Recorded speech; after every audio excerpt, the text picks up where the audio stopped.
तो जनाब बात करेंगे ड्रामा सीरियल इश्क जुनून की थर्ड एपिसोड के बारे में। और आप लोगों को ये एपिसोड कैसी लगी आपने जो है वो अपने रिव्यूज़ कमेंट के अंदर ज़रूर ज़रूर ज़रूर शेयर करने हैं। तो जनाब जैसा कि आपने देखा कि जमाल ने क्या धमाल डाली है पूरी एपिसोड के अंदर, उस बंदे को चैन नहीं आया एक सेकंड भी कि वो सुख का सांस ले ले या किसी को ले लेने दे। उसने कभी वो उसके घर गए मन के, फिर वो उसके जो है वो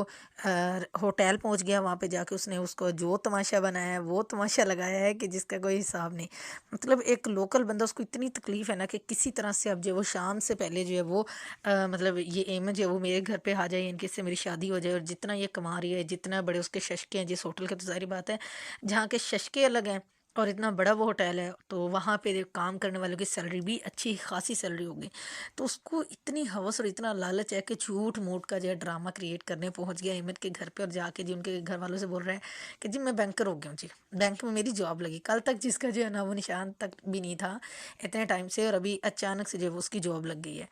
और फिर एमन की अम्मा ने जो उसकी जो दादागिरी थी निकाली, जो उसके टशनबाजी थी, ड्रामेबाजी थी, अदाकारी थी, सारी जो है ना मिनट सेकंड के अंदर जो है ना निकाल के बाहर रख दी। इवन के वो सीन बड़ा फनी था जब उसने उसके हाथ में जो है वो शिकंजवीन का गिलास था और उसने वो भी उससे छीन के रख दिया। वो स्टूपिड फिर भी उसको जो है वो पी गया। एमन की अगर अम्मा की बात करें तो एक तरफ तो वो लालची तो हैं ही कि चले एमन जो है वो कमाती रहे सब कुछ, मतलब ये अगर खर्चा उठा रही है तो उठाती रहे, क्योंकि ज़ाहिर बात है और कोई ऑप्शन भी नहीं है। तो उसका लालच करना बनता भी है। वो और बंदे होते हैं जो अपने आप को जी मतलब कोई अल्लाह का डर खौफ होता है उनके दिलों में, वो अपनी बेटी को ज़ाया नहीं करते और उसको टाइम लीजिए उसकी जहाँ पे फिक्स होती है उसको शादी कर देते हैं उसकी, और ख़ुद जैसे भी है अपनी सफ़ेद पोशी की ज़िंदगी बसर करते हैं। बट एमन की अम्मा के कुछ और ही हिसाब किताब है। एमन उसको ऐसा कमाने वाला बेटे के रूप में जो है वो फ़र्द मिल गया घर का कि अब वो उसकी शादी इतनी जल्दी जो है वो कभी भी नहीं करेगी। तो एक तरफ जहाँ पे यमन की अम्मा को लालच है, दूसरी तरफ उसने जो है वो बड़ा ठीक-ठाक जो है वो अंदाज़े लगाए हुए हैं जमाल के बारे में कि वो किस लेवल का बंदा है और एमन के लिए सूटेबल ज़रा भी नहीं है, और उसने साफ तौर पे जो है ना उसको जवाब दे दिया। अच्छा वैसे ना नॉर्मली भी अगर ऐसी कोई सिचुएशन होती है ना, तो घर वाले क्या करते हैं, नहीं जी अपना है कोई नहीं, पर्दा डालो मिट्टी डालो और ये वो और चलें जी, वो कर देते हैं। जबकि ऐसा नहीं होना चाहिए। आप अगर देखो कि कोई बंदा इस काबिल नहीं है जो आपके घर के लायक हो, यानी कि आपके बेटे या बेटी के लायक हो, तो ज़रूरत ही नहीं है वहाँ पे जो है वो उसकी ज़िंदगी ख़राब करनी, क्योंकि ज़िंदगी उन्होंने गुजारनी है, उनकी ख़राब होनी है। आपको तो मतलब इतनी तकलीफ़ नहीं होगी जितनी कि उनको होगी जिन्होंने वो ज़िंदगी गुजारनी होती है। तो खैर एमन की माँ ने बड़ा अच्छा काम किया उसका, और उसके बाद जो उसने तमाशा किया फिर जो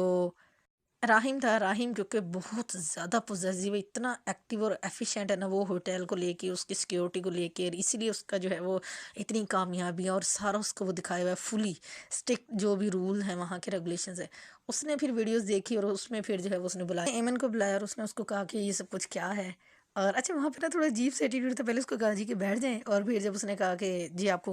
कोई बात है तो मुझसे शेयर कर दो, मैंने कहा नहीं sir it's okay, I am of fine. तो फिर कहता है कि ठीक है फिर किस चीज़ का वेट करिए, क्रिसमस का, जाएँ यहाँ से। मतलब वो थोड़ा-सा जो है वो ऊपर था।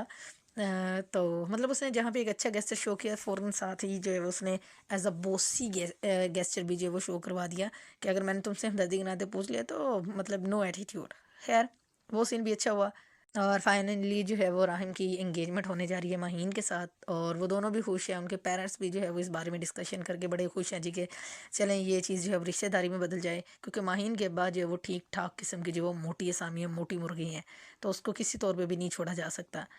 और अगर बात करें शहरोज़ की, तो उसकी हरकतें तो आपके सामने ही है कि एक वही बंदा है जो एनोइंग है, एक मतलब इस तरह सा है कि मतलब क्या कुछ नहीं किया उसने। और पहले मतलब उसको टिप देने के लिए आ गया, और बस एक अपना जो उसका शौक़ है या जिस तरह से वो मनचला सा है कि अपनी उसके अंदर जी धुत है नशे के अंदर, जी मेरी दौलत अय्याशियाँ और वो सारी चीज़ें, मतलब ज़िम्मेदारी धोरे से मतलब उसके जो है वो दूर-दूर भी जो है वो नहीं होती हैं। और उसको हर जगह पे प्रैंक की पड़ी होती है। वो अपने फ्रेंड्स को ले आया फिर उसको डेट करने के लिए। और लास्ट वाला जो सीन था वो बड़ा ज़बरदस्त था कि उसने उसको जो है वो पूल साइड पे वो सफाई करी थी एमन, और उसने उसी को जो है वो पूल के अंदर जो है वो धक्का दे दिया।